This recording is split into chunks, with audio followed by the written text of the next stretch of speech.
ನಮಸ್ತೆ ಸ್ನೇಹಿತರೆ, ನಾನು ನಿಮ್ಮ ಪ್ರವೀಣ್. ಗುರುಭಕ್ತಿ ಯೂಟ್ಯೂಬ್ ಚಾನಲ್ಗೆ ಸ್ವಾಗತ, ಸುಸ್ವಾಗತ. ಮದುವೆಯ ಬಗ್ಗೆ ಈಗಾಗಲೇ ಬಹಳಷ್ಟು ವಿಡಿಯೋಗಳನ್ನ ನಾವು ಹಾಕಿದ್ದೀವಿ. ಅಂದರೆ ವಿವಾಹ ಆಗೋದಕ್ಕೆ ಇರುವಂಥ ಸಮಸ್ಯೆಗಳ ನಿವಾರಣೆಗೆ ಏನು ಮಾಡಬೇಕು, ವಿವಾಹ ಯೋಗ್ಯವಾದಂಥ ವಯಸ್ಸು ಇತ್ಯಾದಿಗಳು ಬಂದಿದೆಯಾ, ಜಾತಕ ಇತ್ಯಾದಿಗಳು ಏನಾದರೂ ದೋಷಗಳು ಇತ್ಯಾದಿಗಳು ಇದೆಯಾ, ಪರಿಹಾರಗಳೇನು, ತಂತ್ರಗಳೇನು, ಪೂಜೆಗಳೇನು ಎಲ್ಲವನ್ನ ಕೊಟ್ಟಿದ್ದೀವಿ. ಇಲ್ಲಿ ಒಂದು ಕಮೆಂಟ್ಗಳು ನಮಗೆ ಬರ್ತಾ ಇರ್ತವೆ, ನನ್ನ ಮಗ ಮಾಡಲ್ಲ, ನನ್ನ ಮಗಳು ಮಾಡಲ್ಲ. ಯಾರು ಮಾಡಲ್ಲ? ನನಗೆ ವಿವಾಹ ಯೋಗ್ಯ ಕನ್ಯೆನೂ ಮಾಡಲ್ಲ, ವಿವಾಹ ಯೋಗ್ಯ ವರನೂ ಮಾಡಲ್ಲ ಅನ್ನುವಂಥದ್ದು ಬರ್ತಾ ಇರ್ತದೆ. ತಂದೆ ತಾಯಿಗಳಾಗಿ ನಾವೇನಾದರೂ ಮಾಡಬಹುದಾ ಅನ್ನುವಂಥದ್ದು ಕಮೆಂಟ್ಸಲ್ಲಿ ನಮಗೆ ಬಂದಂಥ ಒಂದು ವಿಷಯವಾಗಿದೆ. ಸೊ ಅಂಥ ತಂದೆ ತಾಯಿಗಳಿಗಾಗಿ ಇವತ್ತಿನ ಈ ಪರಿಹಾರವನ್ನು ನಾವು ಕೊಡ್ತಾ ಇದ್ದೀವಿ. ಇದೇನು ಅಂತ ಹೇಳಿದ್ರೆ, ಮೂಲವಾಗಿ ಇದು ಗಣಪತಿ ಪ್ರಯೋಗವಾಗಿದೆ. ಗಣಪತಿಯನ್ನು ಚೌತಿ ದಿನದಿಂದ ನೀವು ಈ ಪ್ರಯೋಗವನ್ನು ಪ್ರಾರಂಭ ಮಾಡ್ಕೊಳ್ಳಿ, ಸರಿನಾ?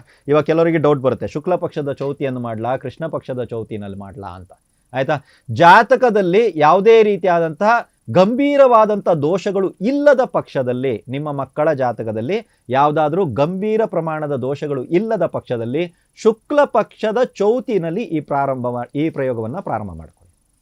ಇಲ್ಲ ಗಂಭೀರ ದೋಷಗಳಿದೆ ಒಂದು. ಎರಡನೇದು ಬಂದ್ಬಿಟ್ಟು ಕೆಲವರು ಮಾಂತ್ರಿಕ ಇತ್ಯಾದಿಗಳನ್ನು ಮಾಡಿ ವಿವಾಹ ಇತ್ಯಾದಿಗಳನ್ನು ತಡೆಗಟ್ತಾರೆ. ಹೌದು, ಮನೆಯಲ್ಲಿ ಶುಭ ಕಾರ್ಯಗಳು ನಡೀಬಾರ್ದು ಅನ್ನುವಂಥದ್ದು ಮಾಂತ್ರಿಕ ಪ್ರಯೋಗ ಇತ್ಯಾದಿಗಳನ್ನ ಕೂಡ ಮಾಡೋರು ಇರ್ತಾರೆ.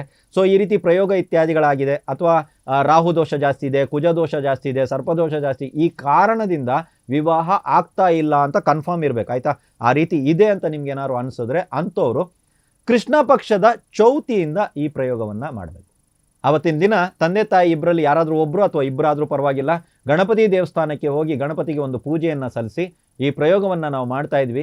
ಇದು ಯಶಸ್ವಿ ಆದರೆ ತಮಗೊಂದು ಅಭಿಷೇಕವನ್ನು ಮಾಡ್ತೀನಿ ಅನ್ನುವಂಥ ಒಂದು ಹರಕೆಯನ್ನು ತಾವು ಹಾಕಿ ಬರಬೇಕಾಗುತ್ತೆ.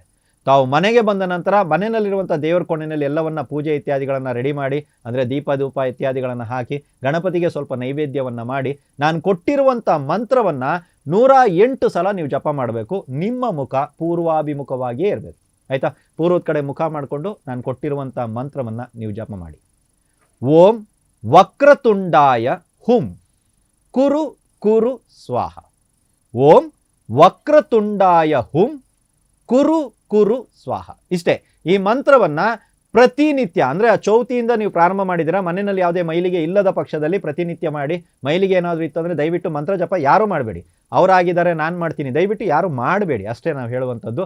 ಸೊ ದಯವಿಟ್ಟು ಆ ಒಂದು ಮಂತ್ರ ಜಪದ ಕಾಲದಲ್ಲಿ ಆದಷ್ಟು ನೀವುಗಳು ಒಂದು ಆಹಾರ ಪದ್ಧತಿಯನ್ನು ಕೂಡ, ಸಾತ್ವಿಕ ಆಹಾರವನ್ನು ನೀವು ತಿನ್ನುವಂಥದ್ದು, ಭೋಜನ ಮಾಡುವಂಥದ್ದನ್ನು ಕೂಡ ಸ್ವಲ್ಪ ಗಮನದಲ್ಲಿಟ್ಕೊಳ್ಳಿ.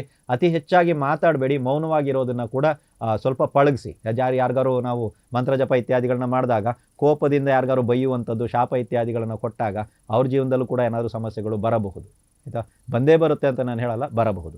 ಗಣಪತಿಯ ಮೇಲೆ ಭಾರವನ್ನು ಹಾಕ್ಕೊಂಡು ಈ ಮಂತ್ರವನ್ನು ಪ್ರತಿನಿತ್ಯ 108 ಬಾರಿ. ಆದರೆ ಪ್ರಯೋಗವನ್ನು ಪ್ರಾರಂಭ ಮಾಡುವಾಗ ನೀವು ಒಂದೇ ಮಾತು ಹೇಳಬೇಕು, ನನ್ನ ಸೋ ಆ್ಯಂಡ್ ಸೋ ಇಂಥ ಮಗನಿಗೆ ಅಥವಾ ಇಂಥ ಮಗಳಿಗೆ ಅವ್ರ ಹೆಸರು ಹೇಳ್ಬಿಟ್ಟು ಅವರಿಗೆ ಯೋಗ್ಯವಾಗಿರುವಂಥ ವಧು ಅಥವಾ ವರ ಬೇಗನೆ ಬರಲಿ. ಜಾತಕ ಆಗಿರ್ಬೋದು, ಎಲ್ಲೇ ಆಗಿರ್ಬೋದು, ಯಾವುದೇ ರೀತಿಯ ದೋಷಗಳಿದ್ರೂ, ವಿವಾಹಕ್ಕೆ ಸಂಬಂಧಪಟ್ಟ ದೋಷಗಳಿದ್ದರೆ ಅದು ಪರಿಪೂರ್ಣವಾಗಿ ನಿವೃತ್ತಿ ಆಗಲಿ ಅಂತ ನೀವು ಬೇಡ್ಕೊಂಡು ಈ ಮಂತ್ರವನ್ನು ಜಪ ಮಾಡೋದಕ್ಕೆ ಪ್ರಾರಂಭ ಮಾಡಿ. ಅದರ ಜೊತೆಗೆ ಅನ್ವೇಷಣೆಯನ್ನು ಕೂಡ ಮಾಡಿ. ಸುಮ್ಮನೆ ಕೂತಿರಬೇಡಿ, ಯಾರೋ ಬಂದ್ಬಿಡ್ತಾರೆ, ಗಂಡು ಬರ್ತಾರೆ, ಹೆಣ್ಣು ಬರ್ತಾರೆ, ಯಾರೂ ಬರಲ್ಲ. ನೀವು ಹುಡುಕುವಂಥ ಪ್ರಯತ್ನವನ್ನು ಕೂಡ ಮಾಡಿ. ಸರಿಯಾದಂಥ ಯೋಗ್ಯವಾಗಿರುವಂಥ ನಿಮ್ಮ ಮಕ್ಕಳು ಒಪ್ಪುವಂಥ ಗಂಡು ಅಥವಾ ಹೆಣ್ಣು ಅತಿ ಶೀಘ್ರದಲ್ಲೇ ಬರ್ತಾರೆ. ಭಗವಂತನ ಮೇಲೆ ಒಂದು ನಂಬಿಕೆಯಿಂದ ಈ ಪ್ರಯೋಗವನ್ನು ಮಾಡಿ. ಎಲ್ರಿಗೂ ಒಳ್ಳೆಯದಾಗಲಿ.